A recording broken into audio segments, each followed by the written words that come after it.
南摩。第三是多杰羌佛说，释法折言60。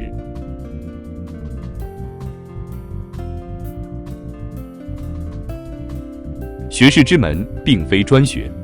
古文如是，大学亦复如是。学士宝库之门户，乃文化知识与社会存在物及意识之交合分别所得。唯立大学之博士，而弗解社会物法之志，是为书呆，何成门梁之入耳？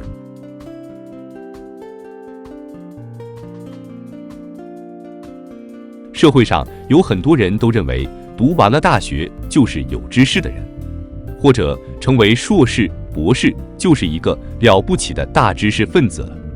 但南摩第三世多杰羌佛认为，博士、硕士也许是一个书呆子，是一个毫无用处的人。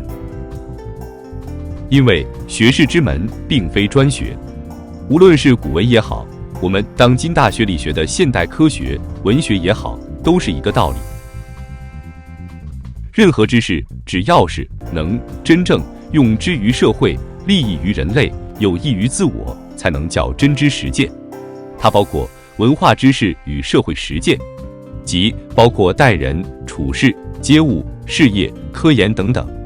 也就是说，自然科学和人文科学方面，再结合自己的思想，互相混合在一起，融会贯通，然后得出来的总和。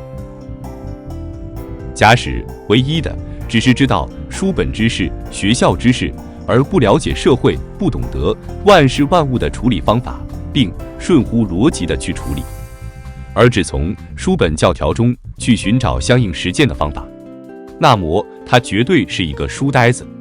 这种人是没有任何本事的，也就是说，没有真知实践，没有对学士真正入门，没有启用于学士。感谢您的收看，欢迎订阅、按赞、留言及分享我们的频道哦。